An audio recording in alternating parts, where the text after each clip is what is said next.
Welcome to any combo lords joining me in the combo classroom for a little live video today, which is taking place on or being filmed with the help of a new computer, which will be a slight upgrade of sorts. I believe the built-in webcam hopefully will be a little higher quality for when I'm just using the built-in one here.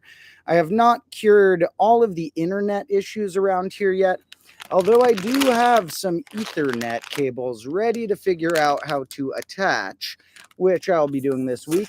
And if this one's not long enough, we got this one. So up to 100 feet should be good. Let me explain briefly, though, why we are filming this on a new computer. This is because there was an incident that occurred to my old one. It wasn't necessarily the time that I was going to upgrade computers, but sometimes incidents occur. And for those who know me and my videos, I know a lot of you are already thinking I caused some incident, that I made a clock fall on it, or I dropped it in a fire or something. But it was not my fault. I'm actually pretty careful with the pieces of technology that are important not to break. I like to keep my classroom stocked with items that it doesn't matter as much if they break. But as far as the actual technology I film my videos on, I'm pretty careful with that. And so I was not at fault. No one really was at fault, but there was an accident where a family member of mine accidentally knocked some coffee over that ended up destroying it. But that family member did help me replace it with a probably even better computer, because they made sure to help me get the no downgrades in terms of specs. And there are certain things that they don't make anymore in the old one, so it was only upgrade as an option. For example, they don't make the screen size I used to have, and so my screen is now 1 inch bigger. So things like that will come in handy, although it put a little glitch in my editing process, because there's an episode coming out on the main combo class channel right after this stream that I'd hoped to have out yesterday or the day before, but I ended up having to edit it about 1.8 times, meaning that I was mostly done on the edit when the computer broke. I may get all my data back. The computer's at a shop, so I'll probably get the data back. But as far as the editing file, I'm on a different computer now and stuff, so I just redid the edit.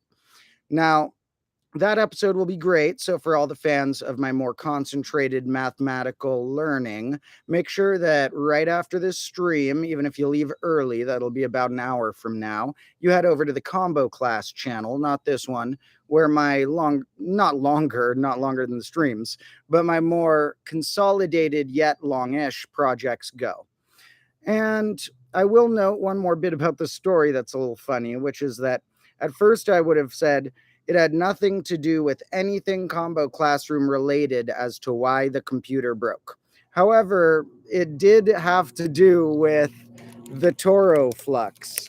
Now, where'd that Toro flux get off to? Those of you who saw my last video or who know this thing will remember this thing called the Toro flux, which not only springs open in a cool way, and not only slides on your arms in a cool way. Now I get why people were saying to put it on my arm as opposed to just on like a broom handle or something.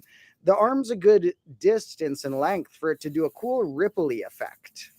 And it feels pretty neat. It's not working as well with the sleeves. It doesn't really like sleeves, but if you try this on your bare skin, it does quite a ripple. Now, the Toro flux, and not it doing something wrong, but it being so interesting, is partially to blame for the computer, because this Toro flux has a neat paradoxical trait where it appears to have 14 rings if you count them this way. And when you spring it up here, it appears to have 13 rings. Now, of course, there's one ring if you really go around, and what's changed is, in a way, the number of loops there are. But in another way, even, you're just looking at a different metric when you count them this way And when they're squashed down, what you'd be counting is actually almost around this way instead of going that way. And I was trying to explain some of the paradoxical traits of the Toro flux to a family member when they leaned over to see closer on the Toro flux and knocked stuff over onto the computer, their coffee. So while it was an accident, it was an accident that was related to the Toro flux being cool. So let's take a peek at the chat and say hello to all of my combo lords here.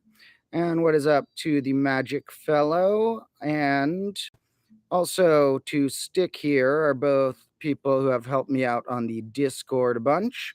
And the Magic Fellow is a moderator here on the chat as well. And welcome to all of the combo lords around. As for if I'll do a gaming stream, somebody asked, it's less likely I would do a modern game that more people would be interested in. If I did a gaming stream, it would probably be some old game from my childhood I was nostalgic about. And I also might, if I ever did that, do that on somewhere else like Twitch or something, or make a separate channel or something. If I stream stuff on here or my videos of any sort, I'm really careful about not putting any copyright stuff in because I really care about my channels here. I do not want to get any strikes that make it more annoying to do anything in the future or put it at risk. And so I'm really careful about not including any sort of copyrighted stuff, which, I don't want to really do the research as to how much stuff I would have to do to a game to make it considered fair use and not be subject to copyright. I want to just have to think about that as little as possible. So if I were to do a stream like that, I'd probably let you folks know that it's going to be somewhere else. And this channel, which I do care a lot more about, has passed another cool little milestone, which is 120,000 combo lords subscribed here. This was not long ago my bonus channel, and even not much longer ago before that did not exist. This channel is still less than a year old. So very cool how many combo lords are flying over here. Usually that's just due to the shorts are what draw a lot of people more to this channel than to say my combo class channel, which is more like 26,000 people there, like a fifth of the size here. But although they're probably equal in power, because a lot of the shorts subscribers here, don't watch all the videos or actually don't put in that much work toward helping the channel compared to the people over there. But now we also have another video that's doing really well here, which is my pretty casual video I put out last week or maybe the week before about how 7 is weird to divide with, is doing really well. It's not like one of my greatest videos I've ever made. I put it on this channel because it's in one take, unlike my combo class episodes that I film like over, a couple hours and edit it down. And so that was a pretty quick to film video that was just some random thoughts about 7 and some other ways of looking at numbers. But that one did really well, probably because it's a really digestible concept. A lot of people who don't normally look at a title like these strange patterns of palindromic numbers or something might be like, oh yeah, 7 is weird. Let me see why. So, maybe I need to try more videos where I make the title a bit more digestible. But in any case, that's cool. That video, I think, is the most viewed non-short video on this channel. So that's pretty neat. And the amount of subscribers we passed, 120,000, is worth talking about. Not really because 120,000 is a magnificent number, but because they're kind of displayed and looked at in terms of thousands. It just says the number of Ks that it is, and that's because of that how people think about it. Here's your amount, and then you're in the K type of realm. You are one of the channels where it's listed as a 3-digit number, then K, and it's how many is the 3-digit number. And so in terms of Ks, having 120 is a very awesome number. 120 is one of the coolest numbers of all time. Now, 120,000 is a little less cool because 120 is such a good mix of factors. And then when you add that 1,000, you're adding on 3 2s in the prime factorization and 3 5s in the prime factorization. 120 already had some 2s and 5s in the prime factorization, and it was a little bit threeven, where it is to one level threeven. It has 1 3 in its prime factorization, but 120,000 is not more threeven than 120, and it's way more even and way more multiple of 5e. So it's not threeven enough to make it on a list like the highly composite numbers. When you look at the highly composite numbers, when you have ones with that many 2s and 5s in the mix, you got more than 1 3 in the mix as well. So it's literally the fact, this isn't just me liking threeven numbers and trying to get that in the dictionary, but it is literally the fact that 120,000 is not threeven enough.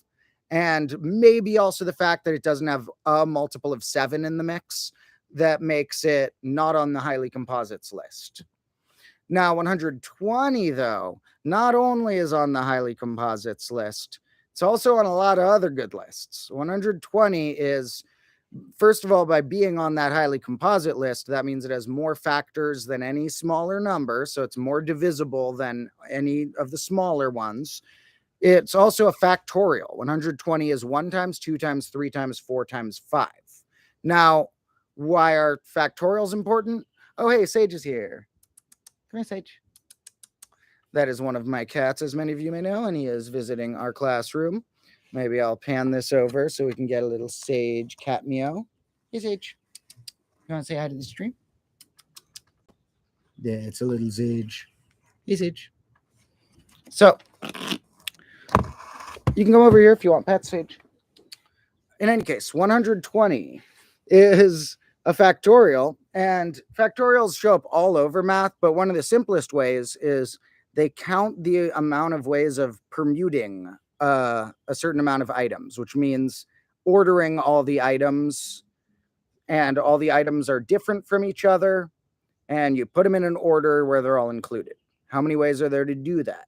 Well, for example, if we ask how many numbers are a zero-less pandigital number, meaning it has all of the non-zero digits in our base, and are of the type that I call minimal, meaning they have the minimal amount of digits a pandigital number would need, or a zero-less pandigital in this case would need, where it only uses each of the digits once.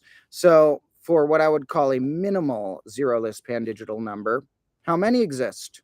Well, it's how many ways I can order the numbers 1 through 9. So it's 9 factorial. It's 1 times 2 times 3 all the way up through 9. So if I ever want to know how many ways I can order 5 things, say I'm planning for a work week and I wash 5 shirts and I can wear the shirts 1 per day in any order of my Monday through Friday, there are 120 ways to do it. Now, 120 is not only a factorial, it is also a triangular number. And there are not that many numbers that are factorials and triangular numbers. Triangular are the type that we can go 1 plus 2 plus 3, etc., up through something. Similar to 1 times something, they're sort of cousins of the factorials, where we switch the multiplication signs to addition signs. And so there's actually not many numbers that are both. And I haven't located a proof of this. I don't think it's proven yet, but I'm going to make a short or include this in a full episode sometime before long, that 120 might be the biggest number that's both a factorial and triangular. I can't find a proof, and I'm not sure if it's been proven and I didn't find the proof, or if it's not proven yet. So I need to look into that a little more.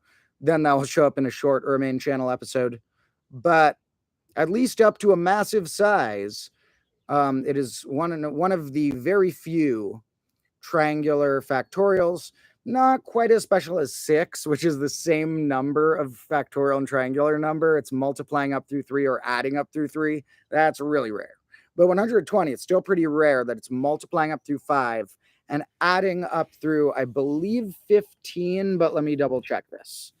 Adding up through 15, yes. Which is also a triangular number, making 120 be known as doubly triangular. So, those are just the tip of the iceberg of cool things 120 does. We're going to see it also in a episode someday when I go to what I called the fourth dice mention, when I made an episode about what types of perfect dice in terms of convex regular polytopes exist in different dimensions. I showed how many exist in the fourth dimension, but I didn't try and really go through the whole, to what degree can we visualize these with shadows and cross sections deal.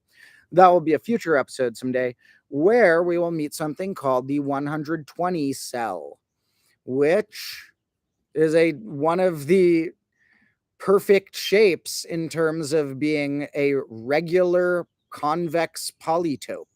And what it is when you're the level up from what we would call perfect dice, like a cube, then, and by perfect, I don't just mean fair. You can make a fair 10-sided die, but you can't make a 10-sided die. There's a regular convex polytope where all of the faces are the same regular polygon, and it's non-spiky. It goes outward.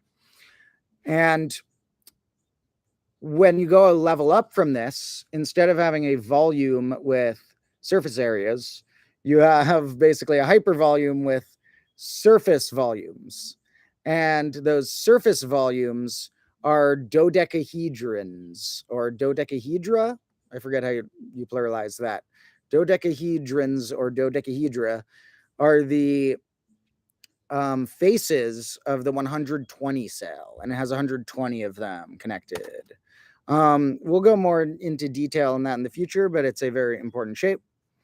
So 120 is a pretty notable number. Good thing it historically got its credit.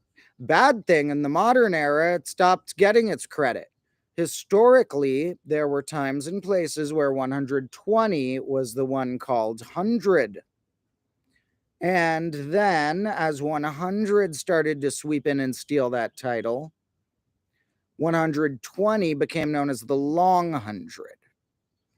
Now, I think we've gotten stuck in our ways with 100 meaning 100, but nobody says we can't bring long 100 back. Long 100 is a great term. 12 gets called dozen. Even 144 gets called gross. It's a dozen squared is called a gross. Terrible nickname that got ripped off in terms of nicknames, but it has a nickname. But 120, it's, if we're in a base 10 society, what about 10 dozens? Sort of a compromise between a more divisible thing and the base we're stuck in. Long 100, let's bring it back. Everybody, hope you're already making sure to use threeven in your normal vocabulary. Start making sure to use long 100 as well. So, there are many facts about 120. 120,000, not as threeven, but yeah, they're calling it 120K on my page. So the 120 is the part showing. So that's good. Now, we'll even probably have an episode someday all about the long 100, because that was sort of just the tip of the iceberg. Somebody commented about Dandelion. This was the other cat, Sage. Dandelion, the extra fluffy one, is not around here right now, but maybe he'll come in a bit. There's also the third cat that got adopted from being a stray, like sort of feral cat, named Sassafras. And Sassafras started missing some hair because he's like allergic to some sort of, the vets were guessing some sort of flea mite or something. And he had some sort of reaction where he's missing a lot of hair. So now we're having to give this once feral cat steroids. We have to give him steroids like prescribed by a vet that we have to sneak inside a pill and get him to eat. And he's come a long way. He's eating steroids out of my hand. From 1 year ago, he would barely let me touch him. And 2 years ago, he would just started showing up and would not even let me near him. So, let's see. Somebody asked if Magic Fella has had to permaban somebody before.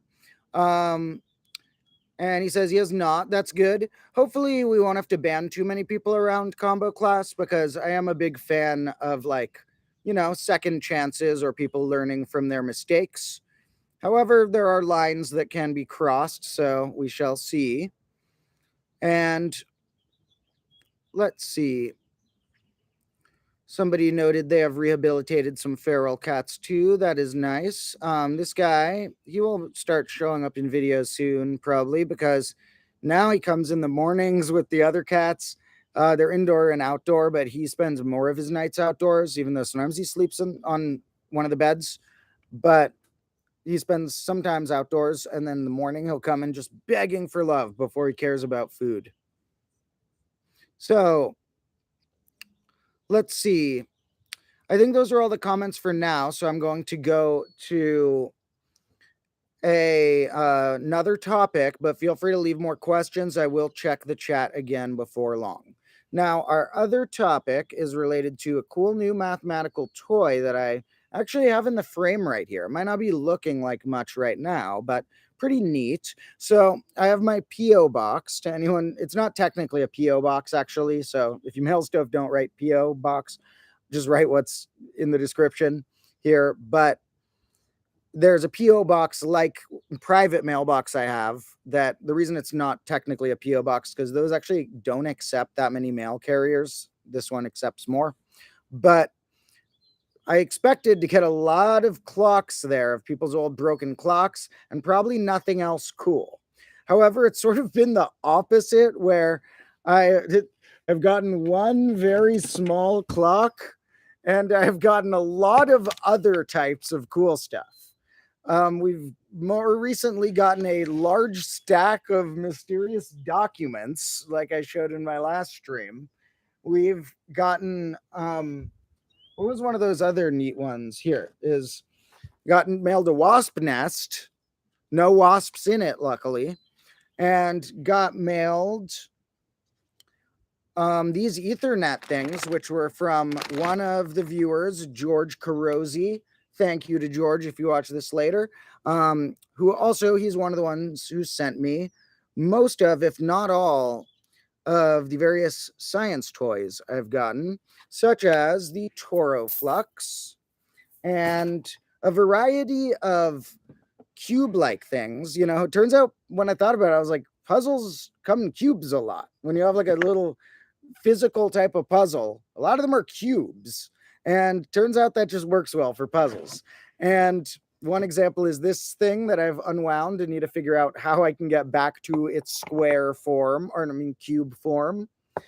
And you got a Rubik's Cube. Well, no, this wasn't one I was mailed. I just had this sitting here as an example of a classic cube related puzzle. And there's another one inside somewhere that you like try and morph to make into different shapes. That one's actually more fun than I thought, sort of mocking its advertising campaign about coming from rare earth magnets. But the toy itself was pretty fun. It's harder than I thought to get back to a cube. So I'll bring that back sometime too. So there's a lot of cubes, and there's this thing. But this new one we got is sort of quite different than a cube. It is a very circular thing, meaning that when I saw it, it made me think we are going to paint a clock or draw a clock on this in some shape or form. So at some point before long, this will have a clock. And as you can expect, my homemade clocks will look more like how mods or bases do numbers, where you start from 0 and you go up to 1 less than the number that's your total. And your total is how many there are counting 0. And so, or your total can also be seen as a reset point back to, it's when you equal 0 again. So you might as well not, use its term and just go to 0 then. So it's going to definitely start with 0, not 12. And then we'll go up through 11. Or if I'm in a wacky mood, we'll do a different mod. And for example, today's stream could have been called Modular Mondays number 7, which I guess unofficially it sort of is. That's invisible in the title, because on my Monday streams, I was talking about different mods, which are similar to the last digits of bases, or classes that of numbers defined by the remainder they have in a certain circumstance. And In fact, the episode on the combo class channel coming out later today is about that. It's about more clock and weekday and stuff, analogies for a new type of mod stuff. For those who have gotten bored with me just talking about different mods, though, this one on the main combo class channel coming out right after the stream is about a new thing that I have not talked about yet, which is how to do modular division, which we've done modular addition, multiplication, and sort of done subtraction, which I'll explain more in the episode, but we haven't done division. It follows different rules than normal division. So it breaks a lot of rules that you're used to, but when we learn its rules, it is consistent and works great for what it does. It has its own world and system. So we're going to learn modular division. Also, along the way, we're going to learn about a property that certain number systems and operations in those systems can have, which is when an operation is closed, which in our mods, we almost need that to be the case when we're using an operation if we allow the operation. Whereas in other realms of number, we're sort of like, we have left the realm of number. If I, for example, ask closed, what it means is if I apply the operation to members of the set, I will get another member of the same set. So, for example, the positive integers are closed under addition because I can add any two or batch of them and get another one of them. But they're not closed under subtraction because I can take something like 1 minus 10 and I get something that's not a positive integer anymore. So we're going to look at to what degree are number systems we know better built at being closed or can't do that under simple operations. Then we'll look at the mod realm, where we're mostly going to be talking about minutes on a clock, which is 0 through 59 are the numbers we allow. And the entire episode will be able to be viewed as either the mathematical language of mod 60 that will be written on the screen and talked about as well, or analogies for adding or doing things to minutes on clocks, where if you, in this analogy, whatever you do to the time on the clock, we're only caring about what the minute number says. And so that'll be fun, coming out right after the stream. And there, I might as well finish explaining this. I got very sidetracked by the thought of turning this into a clock. But what is this? This is, when I got the package, it was called quicksand painting. And those were the only, or I think maybe the only English words on the package. The rest were in a foreign, some sort of Asian language. I'm not sure the difference between like Mandarin or Cantonese or stuff. Actually, not very knowledgeable about that, but some sort of other language was on the package apart from quicksand painting. And I was like, that sounds intriguing. What does it do?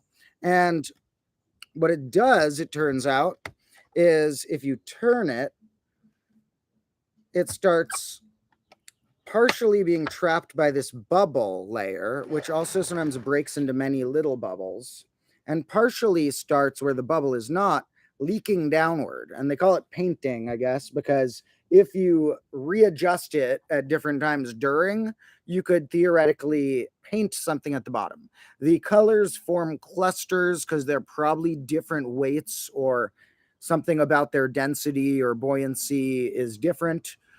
And it ends up being really cool. There's one time where it like leaked out these really tiny pyramid like things, because by having these tiny little things leaking, it was making these triangular pyramid like things form and look pretty cool. Right now we got most of this layer trapped, and then there's these leaks happening on the different sides. But for example, if I put it like this, a lot of it's going to go way faster. So this thing, maybe I'll keep in the background of some shots because it takes a while to do its whole thing. So it'll possibly be able to change throughout an entire episode. So that's pretty neat in terms of visual things. And we'll try and keep it somewhat in frame, although it won't be my priority to. We'll try and keep it somewhat in frame for the rest of the stream. Can you see me through here? Maybe not very well. You can see the part that's less cloudy. So that's pretty neat. And there's another new toy that we won't look at yet because it's going to look way cooler when it's dark out. So next time I do a nighttime stream, there's going to be another interesting piece of technology for us to try. Now, let's see. Thank you all again for joining me. And to anyone who didn't catch this earlier, make sure that right after the stream, you head over to my combo class channel where there will be a cool episode. Now, I also have a new piece of content filmed but not edited for this channel because it's just a little bonus video, which those I do much quicker in terms of filming, and they're not quite as fact-packed, but they are still the videos that some of you know even better because you're on this channel. But the one I filmed isn't a mathematical thing. In fact, there is going to be more and more different types of experiment on this channel. And for those who want, 3/4 of my channel, of my content to be math, that will probably be the case all grade on the main combo class channel, that most episodes are math related. But I'll do various things this grade and possibly in the future on this channel. And one thing that you're already pretty used to of that is looking at nature and that I like plants and animals. One thing I showed in the grade -1 finale / documentary episode was that after it rained and flooded in the combo class, there was like these puddles that brought a lot of interesting wildlife, such as salamanders. There's this type called slender salamanders that looks very much like a long, thin, almost like a worm with legs. It looks very snake-like, like a tiny snake with legs. But it is a salamander, technically. It's an amphibian of the salamander type. And these slender salamanders, which if you look up, you can see pictures of, but we'll also get some more footage of them in this bonus video, were in the classroom itself. So my main camera guy, Carlo, took them home to see if he could adopt them easily and took them to a vivarium place to see if the people there like could recommend what plants to feed it. I mean, what animals or bugs to feed it or whatever. Turned out it was kind of hard to keep happy in a little cage. So he let them free somewhere where they would be a lot happier than here in the combo class, somewhere with more water and stuff and more plants right there. But then it turns out, as I was cleaning some stuff slightly further than the combo class, but just like 20 feet that way, under a bunch of rocks and a bunch of stuff in the yard, over in the front yard area that I share with some other neighbors, but in the corner, very close to the combo classroom, under a bunch of stuff was more of the slender salamanders of all sorts of sizes. I was going to say all shapes and sizes because that feels like an expression, but not all shapes. They all looked like snakes with legs, but all sizes. So they came from really small ones to much bigger ones. And at that point, they were all over that I was like, maybe it doesn't make sense to try and relocate all these. Maybe they just live in my yard. Maybe I will just try and water the rocks, like water a corner of the yard I wouldn't normally water, just where there's like rocks and bricks and stuff, so that they'll have a moist enough habitat. So I'll be looking into those a little more. And I filmed a little bonus video where we look at those. And for those who did mention dandelion earlier in this stream, you're going to get a very cute clip of dandelion in that video as well. So that's going to come out sometime this week on this channel, as well as a little short about a fun little property of a few numbers. And apart from that, who knows? I'll be filming again tomorrow. So then we'll jump right back into the action. And I also will be seeing what this new computer is capable of. This stream is just on the webcam itself on the computer, but next time I will hook up the normal software, OBS, that a lot of streamers use to be able to show on the computer screen and stuff too. Although that's not going to look any different from your end necessarily. Oh, they're after my clocks. But no, it's not going to look different from your end necessarily, but it's going to give me more room to navigate because I got an extra inch now. And so it'll be easier for me to see the comments and be able to show you my screen at the same time without you seeing me see the comments with their delay and such. So I will also upgrade the internet soon. Hopefully the computer itself might be handling it a little better, or maybe it's a nice day, or maybe the stream has been really glitchy. But in any case, hopefully it is nice to me today, and that in the future, I'll be able to hook these up. It's going to take me some figuring out this week because I do share the household, and I, can't destroy everyone else's internet. I need to make sure everyone else is still able to get the same Wi-Fi they've been getting, and that I can somehow get this to either my room or to the classroom out here. But one of the locations I'll figure out how to get Ethernet to. That will make our streams much higher quality. So I also will test out some microphones at some point, but maybe we already have a mild upgrade from this computer. I hadn't thought about that, but maybe the audio on it is mildly better as well. So, fun things to come. And let's see. Somebody noted a little earlier in the chat, there's no way to make 6 using just 3 lots of 2 or 3 lots of 5s using only multiplication. And there's no way in general to make 6 without having some 2s and 3s in the mix somehow. So we're not going to be able to express 6 without either, using a digit like 6 or using our 2s and 3s, assuming it's multiplication. If we get into what it takes to add up to a number, there's a sort of weird thing where how many ways can I add smaller or add integers in general to reach another integer? Like for 3, I can go 1 plus 2. Or depending on if I say order matters or not, I might include 2 plus 1. I could say 1 plus 1 plus 1. I could say 3 on its own. Well, if you count ones where order is different, if you swap the order and they both count separately, where order does count, so you can count different orders as different, then it ends up being related to the powers of 2. And if you say that we're going to kick out the ones that are reordered versions of each other, we're either going to say order doesn't matter, or equivalently, order must be ascending, or equivalently, order must be descending. There's many ways to make it so there's only one order to allow, or just say the order doesn't matter, and it's the same if I wrote 2 plus 1 or 1 plus 2. Then we get this thing called the partition function, very much trickier than prime factorizations. Mathematicians still don't have what's called a closed form expression for it.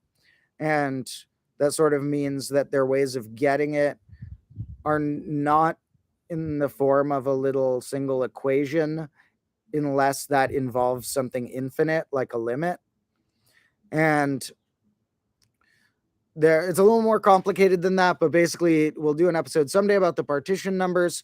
They end up being linked to what's called the pentagonal numbers. So first we'll do an episode about the pentagonal numbers as how those are friends to things like triangular and square numbers before we whip out the partition function into that whole mess. But just know that partitions of numbers, how many ways I can go, like 1 plus 2 or whatever, end up being a lot trickier, and still a lot of research is done on them.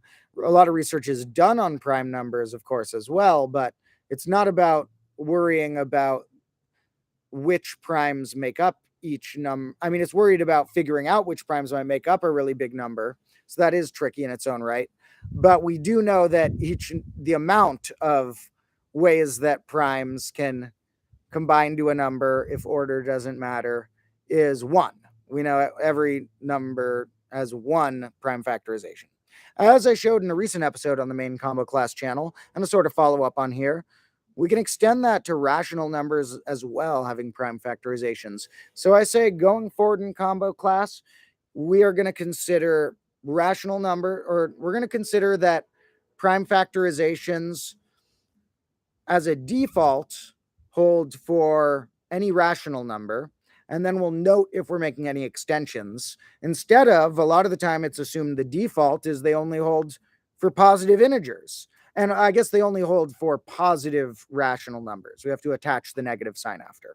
But in combo class, we'll say that is part of the extension already. That is, our default can allow that. We're not losing anything. The integers are in the rational numbers, and they still get all their good properties that they had before of like one-to-one correlations with their prime factorization and stuff. So sometimes in combo class, we'll have to redefine rules a little bit. I will still probably have to clarify that one for any new viewers if it ever comes up. But all you good old viewers can know that if we ever are thinking about prime factorizations, you can think about, can I think about how this would apply to the prime factorization of something like 3/4? So someone's saying the 3 C's of perfection. Maybe you're, unless I'm noting something else, you're probably mentioning the title, where I had plenty of C's I could have put in because we have combo class as C's, but I stuck with just 3 C's for today. One was clocks, which was because, well, there's a few reasons. One is this thing I'm going to turn into a clock. One is we're going to have an episode about clocks coming out on the main combo class channel right after this. And the other is I may want to look at the grandfather clock with you folks, but I'm not sure if that'll be this stream or another time again soon that we really look inside this thing. I guess I'll at least note that I've been wanting to make it chime for videos, and I can sort of like hit it or reach inside to mess with something to make it chime. Sometimes I can turn the thing far enough just by turning the hands, and then it'll chime, but not always. It's weird. It's not like fully set up necessarily with the pendulum correctly. And so sometimes I can't get it to chime. And there's been twice now where I couldn't get it to chime. So I hit it to try and make it chime. And hitting it like unleashed all of its pent up unchimedness, all of the chimes that it had been like stocking up while I had been trying to make them happen, like turning the hand and stuff, like all came out or something. And it kept going for minutes and minutes. The first time it went for like 4 minutes and then finally stopped. The second time it did this, it started chiming, and I was like, oh man, last time it did this for like 4 minutes. So, because it had already been going like 1 minute or something the second time. And I was like, it's going to do it for a few more minutes. Let's move on to something else. So then I went somewhere else to the front yard and or house. And I was over there for a while. And then eventually I was like, wait a minute, I got to check on that clock. And then like this 10 minutes after I'd been gone, I came back to the clock. At least 5 minutes after I came back, and it had still been going. And I'm like, oh my God, it's just been going for 5 or 10 minutes. What do I do? Is it just going to keep going forever? My neighbors are going to hate me. So I like reached inside and tried to like manually mute it. And at first you'll like mute it, and then you'll like feel the thing like shaking in your hand as if it wants to chime. And then as soon as you let go, it starts chiming again. But eventually it like something about me like grabbing it finally told it like, we're good. You can stop. So I got to be careful when I set off the chiming on that thing. Okay, we'll do a little test just to hear the chime. It's pretty unlikely it'll do that thing. But if I hit it just right, we can get some nice chimes in the background. I can also kind of trigger them from the front, which still pretty unlikely it'll do that thing, but I hope it doesn't, where it goes for minutes, where if I like mess with them in there, I can make it go pretty wild. So that's nice. We'll hear that in the background once in a while. And clocks was also because these are sometimes called modular Mondays. Funny enough, this would be our 7th one where we talk about mod 7. Now, I will consider this Modular Monday number 7, but in the episode coming out after the stream, we already go into Mod 7 a little bit. So all I'm going to say about Mod 7 right now is, why would it show up in an episode about mods where I had already been talking about Mod 60 to be like clock minutes, and I just wanted another analogy? Why was my analogy 7 for weekdays, as some will guess, which is a cycle in our life that moves in sevens, as opposed to another clock analogy like 12 or 24? Well, 60 was already an example of a highly divisible mod. Normally that comes in handy to have a highly divisible mod. But we're going to see that when we are doing modular division, there's some special traits about a prime mod. Now, if I'm in mod 7 and I multiply the numbers together, it turns out that for any number multiplied by each of the different options, it's going to hit each of the possible values exactly once. So like similar to how we know 1 times each of the values will be 0, 1, 2, 3, 4, 5, or 6, if those are our values. Well, 2 times them is 2, 4, 6, and then it would be 8, but that's 1 in mod 7. So then 1, 3, 5, and it hits all of them exactly once. Each of them do. Except 0. 0 only multiplies to make zeros. All the non-zero elements of the mod, when we multiply them by each of the options of the others, we hit each of the options in some order exactly once each. And that makes the patterns in the mod table way harder to predict. We wouldn't want base 7. Our multiplication tables would be really tricky.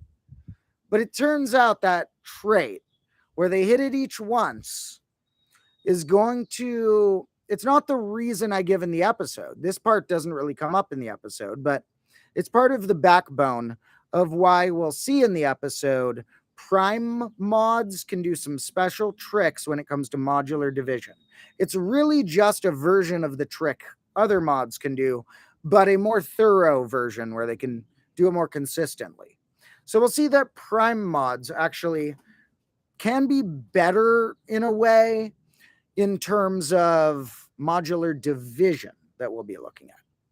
So that was, apart from it working as a good weekday analogy, where weekdays are sort of like mod 70, where, you know, if you add 8 days or 15 days, it adds 1 weekday the same way. Well, there's a reason why we'll go to mod 7 based on its primeness as well. Kind of ironic that the video that just blew up on this channel is about how poorly behaved 7 is in base 10. But in this thing, when we're in mod 7, it's not base dependent, whatever traits we're talking about. In mod 7, it doesn't matter if we write our numbers in base 10 or not. It's mod 7 patterns that are going to be happening that are more like base 7. And normally we don't want to use base 7, but if we try this thing called modular division that's pretty neat, we may find mod 7 to work better than some. So let's see. Somebody's saying, imagine having no hours on a clock, just 1,440 minutes. And you would just say we are at 735 minutes. I don't mind it. Sounds all right to me. I say that, we could go to some cycle where it's like, if we're in base 6, we divide things more into tens or hundreds, but the new tens and hundreds, not the number we know as those, but we divide it into 10 and 100, which then would be 6 and 36 and stuff. And so someday I'll come up with a proposal for a better clock, and what I'll have in mind will be it maybe being written well, but in a more ideal base that we could maybe someday use as humans. It having its times be more consistent of how many seconds in a minute, how many minutes in an hour, how many hours in a day, having a little more consistency to that. And trying not to change that much how long a second is, because I know people are kind of used to a second meaning that amount of time, but we're pretty bad at judging seconds. So if I come up with a good pitch where seconds are within 50% of their old length, I think we'll get used to the new second. So thank you all for those comments to chat about and such. We will only be streaming another 5 or 10 minutes before I drop that episode. I was planning on putting it out around 7 p.m., although it'll take me a few seconds to finish prepping the title and description and stuff when I post it. But as soon as the stream ends, it will be out approximately 5 minutes after that. And so, everyone, when this stream ends in not long from now, take a very quick bathroom or snack break and then go to the Combo Class channel. And if you are here from the stream, leave a comment about slender salamanders, and I'll make sure to like that comment. So even though slender salamanders aren't in the episode, but who cares? We'll see them again in the future. So in any case, this thing has been going the whole time. It hit a state where the bubbles were mostly blocking it. So maybe we'll put it sideways a little bit and change it up for the ending phase. And what else did I have in the description here that I noted that I might talk about? Let me pull that open real quick. And see. Ooh, boy, that 120K looks awesome. Thank you all for joining me as one of those people. And for today's stream, I mentioned we will talk about... No, wait, we talked about all the stuff I mentioned, basically. I did not talk about technology much. My points about technology were going to be that I'm not a big technology head. It's going to take me a little while to even set this computer back up how the old one was for streaming, let alone start upgrading things, which I will do because I care a lot about the things looking okay. But I'm not a big technology guy. The Combo Class show will run way smoother someday down the line when I have someone like on a team working with me more days a week to help run technology sides of things. And then I can just think about, writing and directing the episodes and performing them.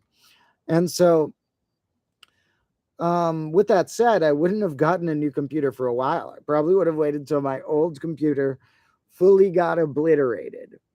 However, since my computer crashed, I did have to replace it in some way. And a computer is one thing that I do typically try and keep quite safe. And this one could last a while and be our combo computer for multiple grades.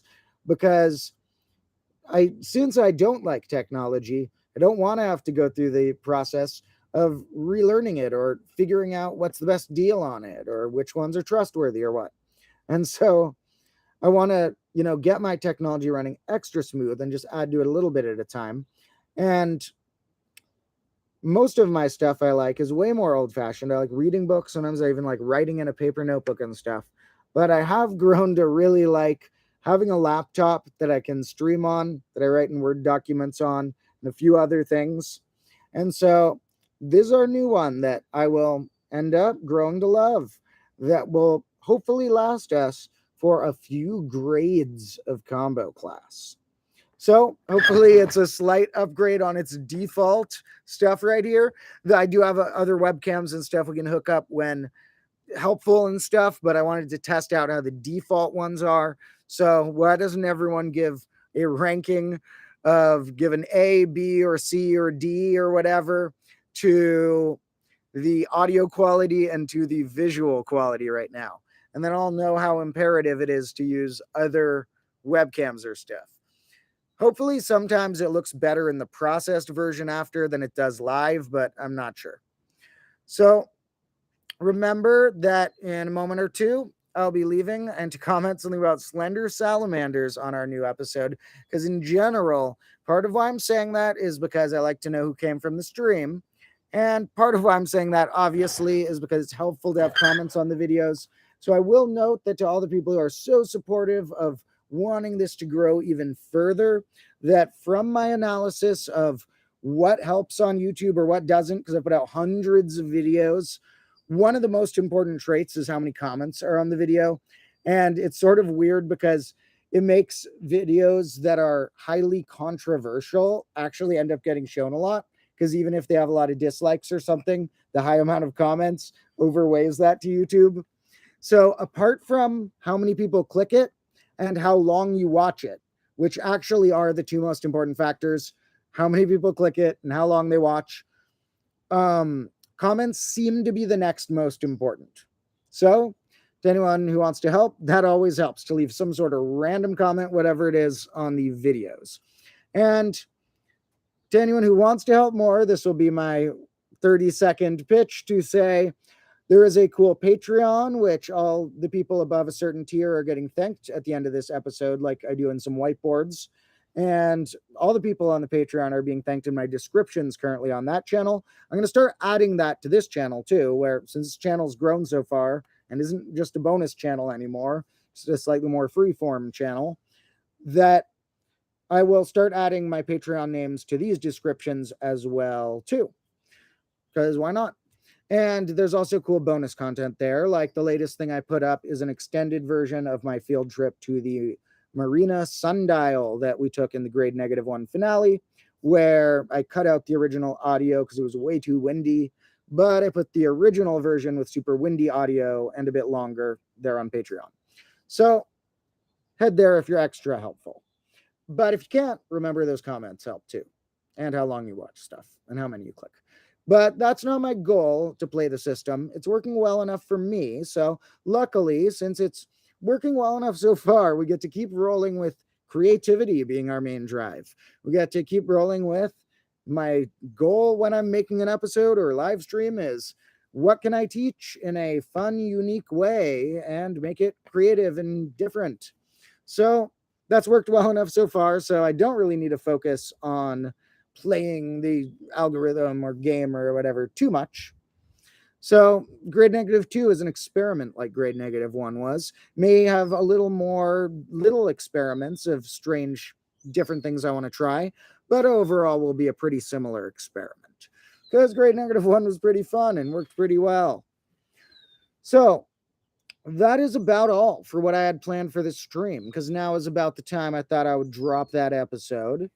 I'm going to log off here. Thank you all so much for joining me. And in 5 minutes, after you take a little breather, head to the Combo Class channel for a 14-minute episode about modular division. And remember in general that if you ever don't have time to watch all of the episodes or streams on this channel, at least make sure you at some point catch all the ones on that channel, because those are the ones that I put extra time into. And, you know, like I said, Combo Class is really about creativity.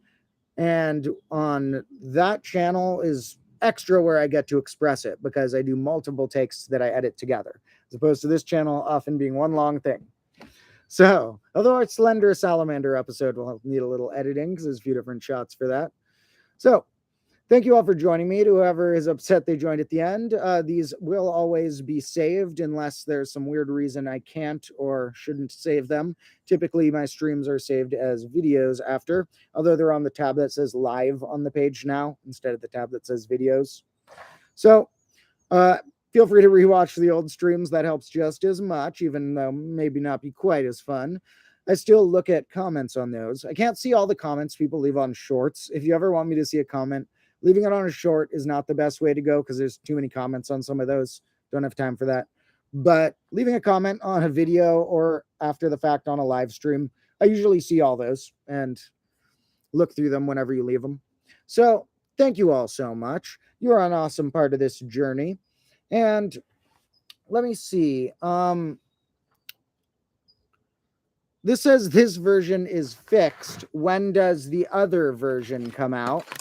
And the free moving version, that is a good term that we could note, that fixed can mean many things in math. And one thing here where you have fixed versus free moving is that we're going to look at these little shapes called pentominoes. And with pentominoes, you have a cool different versions where the types I have are free moving, but we could look at fixed pentominoes. Also, I almost forgot, I checked right at the end, so glad people stuck around, but I almost forgot, on Mondays, we also have our new puzzles that the Magic Fellow here does with me, and he puts out new puzzles in the Discord that are often some classic puzzles from history you may not know, and to people who answer in the Discord, it can be a fun place to chat as well. So that's all linked in the description. But as far as this one, I do want to quickly, before I log off, give a shout out to some of the puzzle solvers from last week or the week before, because I had a new puzzle last week, were Pokemon Hacks 43, spelled PKMNHX43, and Potato for Da Win, spelled like potato, the number 4, and DAWIN. So those people answered on the Discord some answers to the puzzle first, which is cool. Good job. Now, our next puzzle I will have to draw briefly on one of these whiteboards around here, which in our next puzzle, we have a shape here that we have to try and use elementary geometry, which we're not even going to try and use any rules of trigonometry that you may know. We're just going to be using as simple of geometry as you can. We're going to take this diagram where we have 3 squares side by side. These are squares. And we were looking at the angles made if we connect corners of the squares all up to the same corner up here. So these are straight lines, and they're touching corners of the squares. These are 3 angles that we're looking at, called A, B, and C.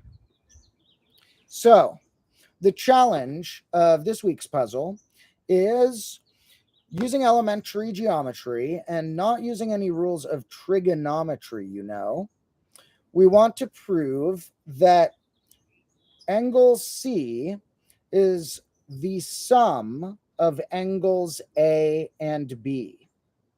Now, if you have a different proof than anyone's put, you might get a shout out too if you have like any alternate ways of doing it. So anyone who comes up with ways of proving that rely on just elementary geometry should post in the Discord if you want, in the part of there that is about puzzles. And maybe you can come up with a new way, even if you're not the first. So there is a puzzle, and that is linked in the description. So that's a fun little extra thing people can try. And if you don't use Discord, although you should consider it, because I don't normally, but I'm on the combo class one. If you don't use that, still fun for your brain to try it on your own. Now, back here, let's also note, remember how I have a potato sitting there that started sprouting some crazy stuff? Look how big its sprouts are getting. This is all from here all the way up here is growing from the potato. We might actually, I don't know if it works with the type of potato I used, but we might actually be able to achieve my goal of growing potato fruits, which are poisonous. We're not going to eat them. So, thank you all for joining me. Like I said, take a bathroom break or a snack break. In 5 minutes, there will be a modular division episode on the main combo class channel. And check out the Discord and maybe the Patreon, links in the description as well. Or the subreddit, that's cool too. So, thank you all, and I will see you in that combo class episode.